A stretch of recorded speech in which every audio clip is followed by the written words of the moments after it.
So I did want to fit this all into one big SPD video, but it ended up getting to about 20 minutes long. So this is a separate one just on tips and tricks, products, lifestyle changes, activities you can do to relieve your SPD.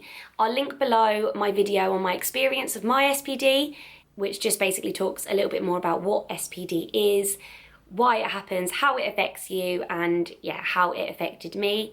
And then this one is just some lovely tips to hopefully help you if you are suffering with SPD. So some examples of things that you can do. Firstly, making sure that your posture is right. You should be even as much as you can. So for example, when you're driving, making sure you're even, not leaning on one side. When you're sat at your desk, you should make sure that you're in an upright position. Sat on the sofa, try and sit upright, not leaning on the arm of the chair. Just really try and keep yourself aligned, because that's obviously one of the major problems with SPD. It's when your symphysis pubis becomes misaligned. I am terrible for being a question mark and I slouch forward, so every so often I have to remind myself just to get my shoulders back up and just breathe and kind of just like relax a little bit, because I feel like I hunch and I tense up, and obviously that's not good for you in so many ways. So yeah, just making sure that when I'm walking, when I'm sitting, driving, all of those things, I'm keeping a good posture. Another thing is even weight distribution. So of course, making sure that you're always central and not leaning to one side, but also in terms of carrying things.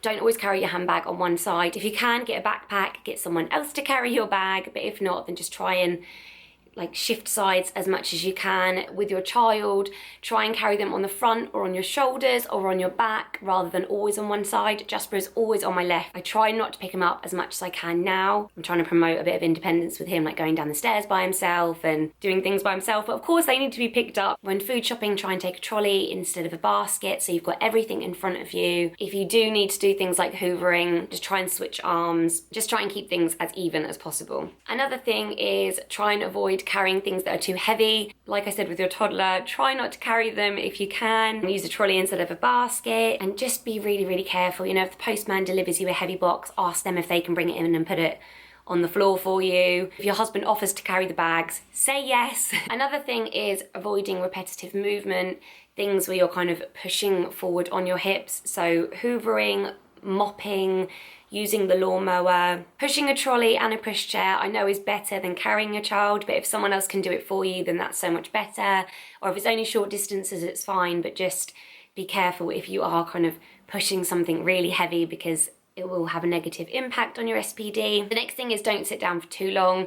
If you do work at a desk, try and make sure you have regular breaks where you walk around, get to stretch out and kind of just even that weight distribution. So I'll find if I'm sat at my desk for a while, I'll stand up and just kind of shift from foot to foot and kind of move my hips around and just like refocus and recenter my body. If you're playing with your child on the floor, try and stand up and have a little walk around.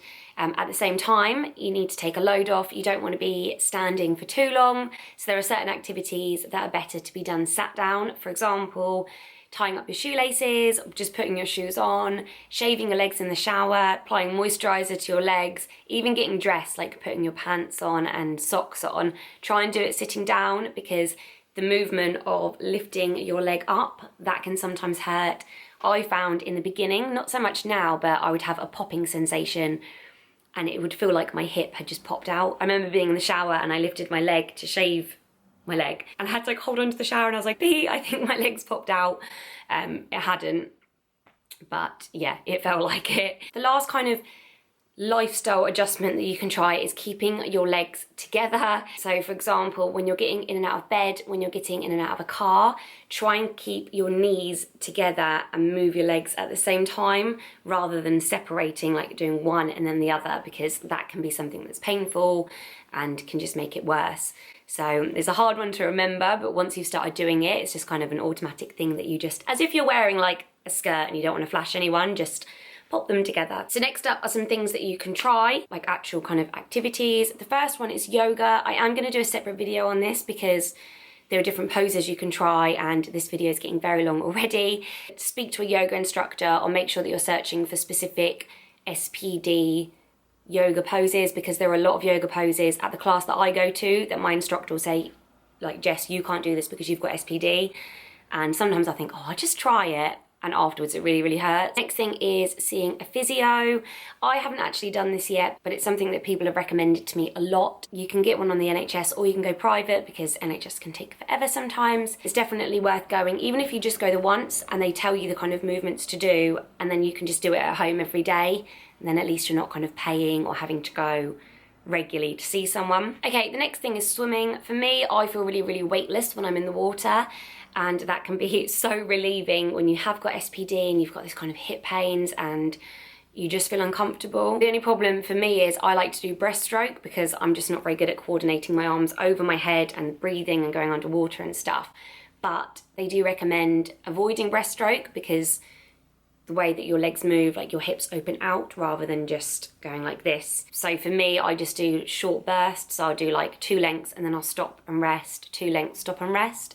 So I think it's fine. You know your body, just do what's right for you. But if you're better at doing front stroke, front crawl, whatever it's called, then I would recommend doing that over breaststroke. Okay, so it's also recommended to have a shower instead of a bath, purely because laying down can be painful. But the problem for me is I love being in water, I love having baths, I feel weightless, I feel so relaxed. So being in the bath is fine for me.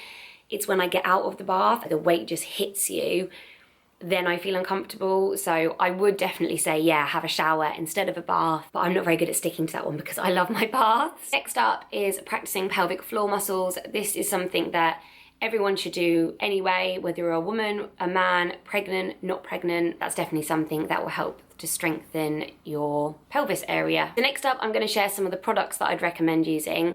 Firstly, it's a pregnancy pillow, because a lot of people that have SPD, it really affects them at night time. It doesn't have to be a pregnancy pillow, it could be a V pillow, it could be just a normal pillow or cushion. So if you're on your side, put the pillow between your legs. I used to find it better to have it kind of right between my thighs, but now I find it a lot better to be between like my knees and my shins, and it just makes for a much more comfortable sleep. The next thing is Silky pajamas and Silky sheets. Sometimes getting out of bed can be so painful. Instead of having to do like a 20-point turn just to roll over and get out, if you have Silky sheets, you can kind of just slide out. If your partner doesn't want to have Silky sheets, then you can get this thing, it's like a tube, I'll link it below. It's kind of like a sheet, but a tube that you lay in, and that kind of rolls with you, and it only takes up half of the bed, so your husband doesn't have to have Silky sheets if they don't want to, and you still get the effects of having it. Okay, the next thing is a support belt. I was actually sent one from Belly Bandit, and it's called the Upsy Belly,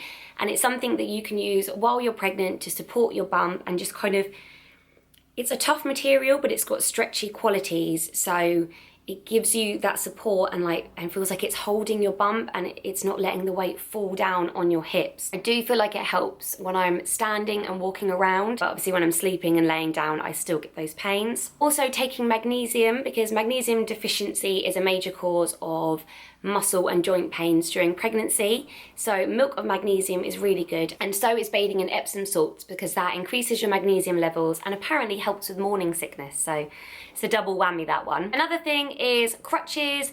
Obviously don't just go and buy them and start using them. It's best to go to the doctors, physio, chiropractor, and be recommended them and told, you know, exactly how to use them, because I mean, I've only ever used crutches when they've been a friend's and I've been playing around on them. I think it's good to know like exactly how you should be stepping and the right height to have them, because you don't want to do yourself any more damage. Another thing, and I'm really sorry to all the ladies that love wearing heels, but they do no good for you if you've got SPD. Wear flat shoes. I hate wearing heels anyway, and when I'm pregnant, all I want to be is barefoot. So for me, it's not a big deal. You can just wear comfortable flat shoes that will just keep your pelvis aligned, and that's a really good idea. Okay, so next up is a heat pad or a hot water bottle. With my belly band, it actually comes with a heat pad and a cooling pad, so it depends what kind of effect you want to have. But quite often, if I'm feeling pain, I will put a hot water bottle, or I've got one of those wheat ones that you put in the microwave, like the material ones, and I pretty much just put it between my legs or like around my lower back, or just placed on my lap, and that one definitely really helps. Lastly is pain relief. So of course you can take paracetamol when you're pregnant.